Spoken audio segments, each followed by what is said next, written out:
ಷಡ್ಯಂತ್ರ ಮಾಡ್ತಾ ಇರೋರ ವಿರುದ್ಧ ಗಂಭೀರ ಆರೋಪಗಳು ಕೇಳಿ ಬರ್ತಾ ಇದೆ.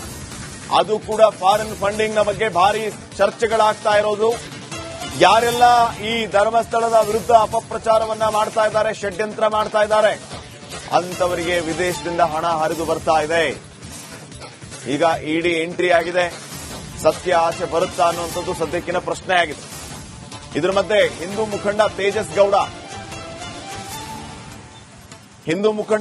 ಗೌಡ ಗಂಭೀರವಾದಂತಹ ಆರೋಪವೊಂದನ್ನು ಮಾಡಿದ್ದಾರೆ. ಅವರ ಆರೋಪವು ಈ ಎಲ್ಲ ಷಡ್ಯಂತ್ರ ಮಾಡ್ತಾ ಇರೋರಿಗೆ ವಿದೇಶದಿಂದ ದುಡ್ಡು ಬರ್ತಾ ಇದೆ ಅಂತ ಹೇಳಿ. ದೆಹಲಿ ಟು ತಮಿಳುನಾಡು, ತಮಿಳುನಾಡು ಟು ಕೇರಳ, ಕೇರಳದಿಂದ ಕರ್ನಾಟಕದ ಧರ್ಮಸ್ಥಳಕ್ಕೆ ಮನಿ ಫಂಡಿಂಗ್ ಆಗ್ತಾ ಇದೆ. ವಿದೇಶದಿಂದ ದುಡ್ಡು ಸರಾಗವಾಗಿ ಬರ್ತಾ ಇದೆ ಅಂತ ಹಣ ವರ್ಗಾವಣೆಯ ಮಾರ್ಗದ ರಹಸ್ಯವನ್ನ ತಿಳಿಸಿದ್ದಾರೆ ಹಿಂದೂ ಮುಖಂಡ ತೇಜಸ್ ಗೌಡ.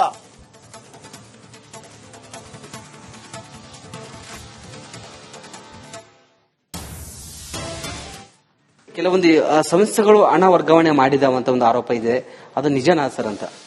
ನೋಡಿ, 100% ನಿಜ.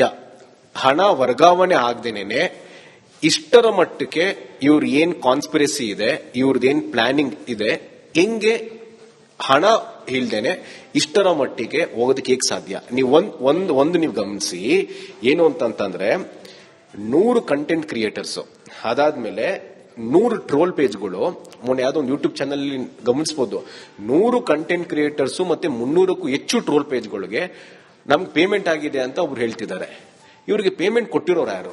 ಅಂದ್ರೆ ಸಿಸ್ಟಮ್ಯಾಟಿಕ್ ಆಗಿ ಇಷ್ಟೊಂದು ಹೋಗಿದೆ ಅಂತಂದ್ರೆ ಕೇವಲ ಆ ಮುಸಲ್ಮಾನ್ ಜಿಹಾದಿ ಮೊಹಮ್ಮದ್ ಸಮೀರ್ನ ವಿಡಿಯೋ 3 ದಿನದಲ್ಲಿ ಕಮ್ಮಿ ಅಂದ್ರೂ 1 ಕೋಟಿಗೂ ಅದಕ್ಕೆ ಹೆಚ್ಚು ಜನ ನೋಡಿದ್ದಾರೆ. ಇಷ್ಟರ ಮಟ್ಟಿಗೆ ಇವರು ಪ್ಲಾನ್ ಮಾಡ್ಕೊಂಡು ಮಾಡ್ತಿದ್ದಾರೆ ಅಂತಂದ್ರೆ ಇದರಲ್ಲಿ ಹಣ ಇಲ್ದೇನೆ, ಹಣ ವಹಿವಾಟು ಇಲ್ಲದೆ ಇಷ್ಟರ ಮಟ್ಟಿಗೆ ಯಾವುದೇ ಕಾರಣಕ್ಕೂ ಆಗ ಸಾಧ್ಯ ಇಲ್ಲ. ಇದ್ರ ಹಿಂದೆ ದೊಡ್ಡ ಹಣದ ಜಾಲ ಇದೆ. ಇದ್ರ ಹಿಂದೆ ಕ್ರಿಶ್ಚಿಯನ್ ಮಿಷನರೀಸ್ಗಳು, ಜಿಹಾದಿ ಮನಸ್ಥಿತಿ ಇರುವಂತಹ ಮುಸಲ್ಮಾನರು, ನಿಷೇಧಿತ ಸಂಘಟನೆಗಳು, ಇದೆಲ್ಲರೂ ಇದರಲ್ಲಿ ಭಾಗಿಯಾಗಿದ್ದಾರೆ. ಈಗೆಲ್ಲ ಒಂದ್ ಕಡೆ ಆರೋಪ ಮಾಡ್ತಿದ್ರೆ ಕಾಂಗ್ರೆಸ್ ಸಂಸದ ಶಶಿಕಾಂತ್ ಸಿಂಥಿಲ್ ಇದರಲ್ಲಿ ಭಾಗಿಯಾಗಿದ್ರಂತ. ಅವರ ತಾಯಿಗೆ ಏನಾದ್ರೂ ಅಕೌಂಟ್ ಇಂದ ಅಮೌಂಟ್ ಬರ್ತದೆ ಅಂತ ಈಗ ನೀವು ಹೇಳೋ ದೃಷ್ಟಿ ಹೇಳಿದ್ರೆ ಆ ರೀತಿ ಅನ್ಸುತ್ತೆ. ಇದು ತನಿಖೆ ಹಂತದಲ್ಲಿರ್ಬೇಕಾದ್ರೆ ಎಲ್ಲ ತನಿಖೆ ಮುಗ್ದಾದ್ಮೇಲೆ ಯಾವ ಸಂಸದ ಇದ್ದಾನೆ, ಯಾವ ಪಕ್ಷದ ಸಂಸದರಿದ್ದಾರೆ, ಆ ಸಂಸದನಿಗೂ ಈ ಬುರ್ಡೆ ಗ್ಯಾಂಗ್ಗೂ ಏನು ಸಂಬಂಧ, ಈ ಬುರ್ಡೆ ಗ್ಯಾಂಗು ಏನಕ್ಕೆ ಡೆಲ್ಲಿಗೆ ಹೋಗ್ತು, ಆ ಡೆಲ್ಲಿಗೆ ಹೋಗ್ಬಿಟ್ಟು ಯಾರನ್ನ ಅವ್ರು ಭೇಟಿ ಆದಾಗ ಯಾರು ಖರ್ಚಿಗೆ ಹಣ ಕೊಟ್ಟು ಕಳ್ಸಿದ್ರು, ಇದೆಲ್ಲಾನು ಹೊರಗೆ ಬರುತ್ತೆ. ಸಿಂಪಲ್, ಡೆಲ್ಲಿಯಿಂದ ತಮಿಳುನಾಡಿನ ಸಂಸದ ತಾಯಿಗೆ ಹಣ ವರ್ಗಾವಣೆ ಆಗಿದೆ, ಅಲ್ಲಿಂದ ಕರ್ನಾಟಕಕ್ಕೆ ಹಲವು ವ್ಯಕ್ತಿಗಳಿಗೆ ಹಣ ವರ್ಗಾವಣೆ ಆಗಿದೆ ಎಂಬುದು ಹೇಳಿಕೆನ ಹೇಗೆ ಅಂತ? Karnataka to Tamil Nadu, Tamil Nadu to Delhi, Delhi to Kerala, Kerala to Dharmasthala, ಇಷ್ಟು ಒಡನಾಟ ಯಾವ ಸಂಸ್ಥೆಗಳು ಇದರಿಂದ ಇದೆ ಎಲ್ಲ ತನಿಖೆಯಾಗಿ ನಿಮ್ಮ ಮಾಧ್ಯಮದಲ್ಲೇ ಪ್ರಸಾರ ಆಗುತ್ತೆ. ಸ್ವಲ್ಪ ದಿನ ತಡೀರಿ. ಸ್ವತಃ ಇದ್ರ ಹಿಂದೆ ಯಾರಿವತ್ತು ಈ ರಾಜ್ಯ ಸರ್ಕಾರ SIT ರಚನೆ ಮಾಡಿ ನಾವು ತನಿಖೆ ನಡೀತಾ ಇರ್ಬೇಕಾದ್ರೆ ನಾವೇನೊಂದು ನಾವು ಹೇಳೋದಕ್ಕಾಗಲ್ಲ ಅಂತ ಏನ್ ಹೇಳ್ತಿದಾರಲ್ಲ, ಸ್ವತಃ ಈ ರಾಜ್ಯದ ಉಪಮುಖ್ಯಮಂತ್ರಿ DK ಶಿವಕುಮಾರ್ ಒಪ್ಕೊಂಡಿದ್ದಾರೆ ಷಡ್ಯಂತ್ರ ಇದೆ ಅಂತ. ಆ ಷಡ್ಯಂತ್ರ ಏನಿದೆ ಅಂತ ಏನಕ್ಕೆ ಇನ್ನೊರ್ಗೂ ಅವ್ರು ಬಾಯ್ ಬಿಡ್ತಿಲ್ಲ? ಹಾಗಾಗಿ ತನಿಖೆ ನಡೀತಿದೆ. SIT ಅಧಿಕಾರಿಗಳು ಏನ್ ತನಿಖೆ ಮಾಡ್ತಿದ್ದಾರೆ ಮಾಡ್ಲಿ, ಆದ್ರೆ SIT ಅಧಿಕಾರಿಗಳಿಗೆ ಎಲ್ಲಿಂದ ಹಣ ಬಂದಿದೆ, ಹೊರ ರಾಜ್ಯ ಮತ್ತೆ ಹೊರ ದೇಶದ ಹಣ ಬಂದಿರೋದು ಇವ್ರು ತನಿಖೆ ಮಾಡೋದಕ್ಕಾಗಲ್ಲ. ಇದು ಸೆಂಟ್ರಲ್ ಏಜೆನ್ಸಿ ಕೊಡ್ಲೇಬೇಕು.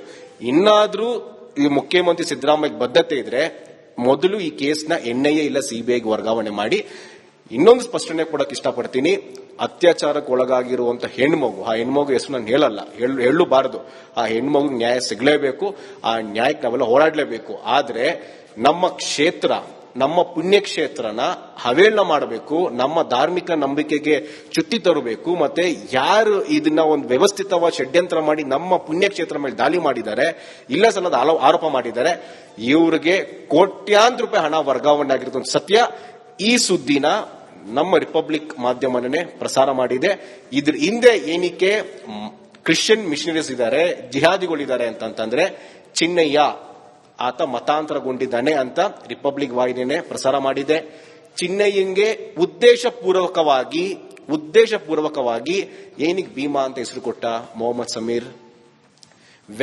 ವ್ಯವಸ್ಥೆಯಲ್ಲಿ ಇದ್ದಂತ ವ್ಯಕ್ತಿ ತಮಿಳುನಾಡಿನ ಕಾಂಗ್ರೆಸ್ ಸಂಸದ ಸೆಂಥಿಲ್ ಮತ್ತೆ ಇದೇ ವ್ಯವಸ್ಥೆಯಲ್ಲಿ ಇದ್ದಂತ ಗಿರೀಶ್ ಮಟ್ಟಣ್ಣನವರ್ ಬಾಂಬ್ ಇಟ್ಟಿರುವಂತ ಆರೋಪಿ ಈ ವ್ಯವಸ್ಥೆ ಒಳಗಡೆ ಇರೋದ್ರಿಂದ ಇವರಿಗೆ ಹೆಂಗ್ ಪ್ಲಾನ್ ಮಾಡಬೇಕು, ಯಾವ ತರ ಪ್ಲಾನ್ ಮಾಡಿದ್ರೆ ಏನ್ ಕೇಸ್ ಆಗಲ್ಲ, ಇದೆಲ್ಲ ತುಂಬಾ ಚೆನ್ನಾಗಿ ಗೊತ್ತಿರೋದ್ರಿಂದ ತುಂಬಾ ಒಳ್ಳೆ ನೆರೆಟಿವ್ ಸೆಟ್ ಮಾಡಿ ಇದನ್ನೆಲ್ಲ ಆರೋಪ ಇದೊಂದು ಸಿಸ್ಟಮ್ಯಾಟಿಕ್ ಆಗಿ ವಿಡಿಯೋ ಮಾಡಿ ಬಿಟ್ಟಿದ್ದಾರೆ. ಅದಕ್ಕೊಬ್ಬ ಜಿಹಾದಿ ಸಹಾಯ ಮಾಡಿದ್ದಾನೆ, ಮತಾಂತರನ ಒಬ್ಬ ಸಹಾಯ ಮಾಡಿದ್ದಾನೆ. ಎಲ್ಲೋ ಒಂದ್ ಕಡೆ ಇವರ ಮೂಲ ಉದ್ದೇಶ ಏನು ಅಂತಂದ್ರೆ ಅತ್ಯಾಚಾರಕ್ಕೆ ಒಳಗಾಗಿರುವಂತ ಹೆಣ್ಮಗ್ ನ್ಯಾಯ ಕೊಡಿಸೋದಂತೂ ಖಂಡಿತ ಇಲ್ಲ. ಅತ್ಯಾಚಾರಕ್ಕೊಳಗ ಹೆಣ್ಮಗ್ ನ್ಯಾಯ ಕೊಡಿಸಬೇಕು ಅಂತಾದ್ರೆ ಸುಪ್ರೀಂ ಕೋರ್ಟ್ಗೆ ಹೋಗ್ಬೇಕು. ಬರ್ಲಿ. ಇದಿಷ್ಟು ಹಿಂದೂ ಮುಖಂಡ ತೇಜಸ್ ಗೌಡ ಅವರ ಮಾತಾಯಿತು. ಕ್ಯಾಮರಾ ಪರ್ಸನ್ ದೀಪಕ್ ಜೊತೆ ವೀರೇಶ್, ರಿಪಬ್ಲಿಕ್ ಕನ್ನಡ, ಬೆಂಗಳೂರು.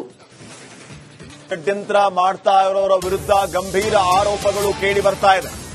ಅದು ಕೂಡ ಫಾರಿನ್ ಫಂಡಿಂಗ್ ನ ಬಗ್ಗೆ ಭಾರಿ ಚರ್ಚೆಗಳಾಗ್ತಾ ಇರೋದು. ಯಾರೆಲ್ಲ ಈ ಧರ್ಮಸ್ಥಳದ ವಿರುದ್ಧ ಅಪಪ್ರಚಾರವನ್ನ ಮಾಡ್ತಾ ಇದ್ದಾರೆ, ಷಡ್ಯಂತ್ರ ಮಾಡ್ತಾ ಇದ್ದಾರೆ, ಅಂತವರಿಗೆ ವಿದೇಶದಿಂದ ಹಣ ಹರಿದು ಬರ್ತಾ ಇದೆ. ಈಗ ಇಡಿ ಎಂಟ್ರಿ ಆಗಿದೆ.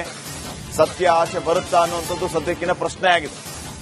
ಇದರ ಮಧ್ಯೆ ಹಿಂದೂ ಮುಖಂಡ ತೇಜಸ್ ಗೌಡ ಗಂಭೀರವಾದಂತಹ ಆರೋಪವೊಂದನ್ನು ಮಾಡಿದ್ದಾರೆ. ಅವರ ಆರೋಪವು ಈ ಎಲ್ಲ ಷಡ್ಯಂತ್ರ ಮಾಡ್ತಾ ಇರೋರಿಗೆ ವಿದೇಶದಿಂದ ದುಡ್ಡು ಬರ್ತಾ ಇದೆ ಅಂತ ಹೇಳಿ. ದೆಹಲಿ ಟು ತಮಿಳುನಾಡು, ತಮಿಳುನಾಡು ಟು ಕೇರಳ, ಕೇರಳದಿಂದ ಕರ್ನಾಟಕದ ಧರ್ಮಸ್ಥಳಕ್ಕೆ ಮನಿ ಫಂಡಿಂಗ್ ಆಗ್ತಾ ಇದೆ. ವಿದೇಶದಿಂದ ದುಡ್ಡು ಸರಾಗವಾಗಿ ಬರ್ತಾ ಇದೆ ಅಂತ ಹಣ ವರ್ಗಾವಣೆಯ ಮಾರ್ಗದ ರಹಸ್ಯವನ್ನ ತಿಳಿಸಿದ್ದಾರೆ ಹಿಂದೂ ಮುಖಂಡ ತೇಜಸ್ ಗೌಡ.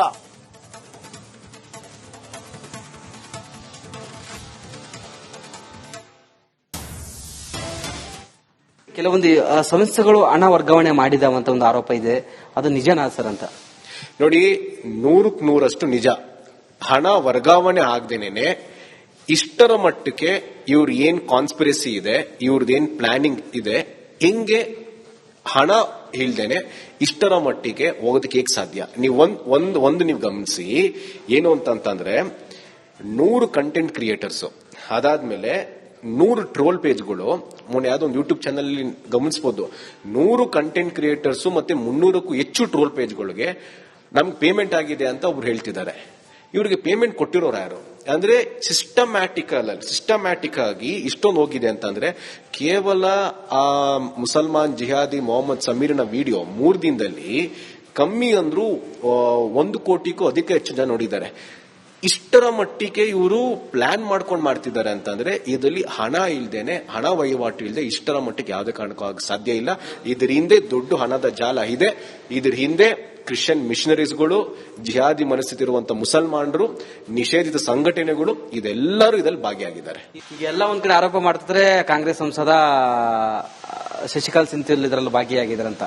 ಅವರ ತಾಯಿಗೆ ಏನಾದ್ರೂ ಅಕೌಂಟ್ ಇಂದ ಅಮೌಂಟ್ ಬರ್ತದೆ ಅಂತ ಈಗ ನೀವು ಹೇಳೋ ದೃಷ್ಟಿ ಹೇಳಿದ್ರೆ ಆ ರೀತಿ ಅನ್ಸುತ್ತೆ.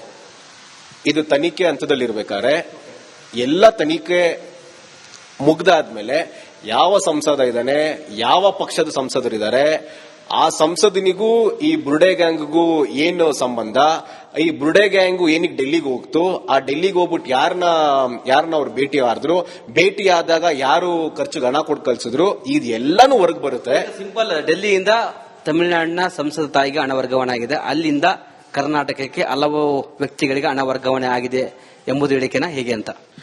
Karnataka to Tamil Nadu, Tamil Nadu to Delhi, Delhi to Kerala, Kerala to Dharmasthala. ಇಷ್ಟು ಒಡನಾಟ ಯಾವ ಸಂಸ್ಥೆಗಳು ಇದರಿಂದ ಇದೆ ಎಲ್ಲ ತನಿಖೆಯಾಗಿ ನಿಮ್ಮ ಮಾಧ್ಯಮದಲ್ಲೇ ಪ್ರಸಾರ ಆಗುತ್ತೆ. ಸ್ವಲ್ಪ ದಿನ ತಡೀರಿ. ಸ್ವತಃ ಇದ್ರ ಹಿಂದೆ ಯಾರಿವತ್ತು ಈ ರಾಜ್ಯ ಸರ್ಕಾರ SIT ರಚನೆ ಮಾಡಿ ನಾವು ತನಿಖೆ ನಡೀತಾ ಇರಬೇಕಾದ್ರೆ ನಾವು ಹೇಳೋದಕ್ಕಾಗಲ್ಲ ಅಂತ ಏನ್ ಹೇಳ್ತಿದಾರಲ್ಲ, ಸ್ವತಃ ಈ ರಾಜ್ಯದ ಉಪಮುಖ್ಯಮಂತ್ರಿ DK ಶಿವಕುಮಾರ್ ಒಪ್ಕೊಂಡಿದ್ದಾರೆ ಷಡ್ಯಂತ್ರ ಇದೆ ಅಂತ. ಆ ಷಡ್ಯಂತ್ರ ಏನಿದೆ ಅಂತ ಏನಕ್ಕೆ ಇನ್ನೊರ್ಗೂ ಅವ್ರು ಬಾಯ್ ಬಿಡ್ತಿಲ್ಲ? ಹಾಗಾಗಿ ತನಿಖೆ ನಡೀತಿದೆ. SIT ಅಧಿಕಾರಿಗಳು ಏನ್ ತನಿಖೆ ಮಾಡ್ತಿದ್ದಾರೆ ಮಾಡ್ಲಿ, ಆದ್ರೆ SIT ಅಧಿಕಾರಿಗಳಿಗೆ ಎಲ್ಲಿಂದ ಹಣ ಬಂದಿದೆ, ಹೊರ ರಾಜ್ಯ ಮತ್ತೆ ಹೊರ ದೇಶದಿಂದ ಹಣ ಬಂದಿರೋದು ಇವ್ರು ತನಿಖೆ ಮಾಡೋದಕ್ಕಾಗಲ್ಲ. ಇದು ಸೆಂಟ್ರಲ್ ಏಜೆನ್ಸಿ ಕೊಡ್ಲೇಬೇಕು. ಇನ್ನಾದ್ರೂ ಈ ಮುಖ್ಯಮಂತ್ರಿ ಸಿದ್ದರಾಮಯ್ಯ ಬದ್ಧತೆ ಇದ್ರೆ ಮೊದಲು ಈ ಕೇಸ್ನ NIA ಇಲ್ಲ CBIಗೆ ವರ್ಗಾವಣೆ ಮಾಡಿ. ಇನ್ನೊಂದು ಸ್ಪಷ್ಟನೆ ಕೊಡಕ್ಕೆ ಇಷ್ಟಪಡ್ತೀನಿ, ಅತ್ಯಾಚಾರಕ್ಕೆ ಒಳಗಾಗಿರುವಂತ ಹೆಣ್ಮಗು, ಆ ಹೆಣ್ಮಗು ಹೆಸರು ನಾನು ಹೇಳಬಾರದು, ಆ ಹೆಣ್ಮಗು ನ್ಯಾಯ ಸಿಗಲೇಬೇಕು.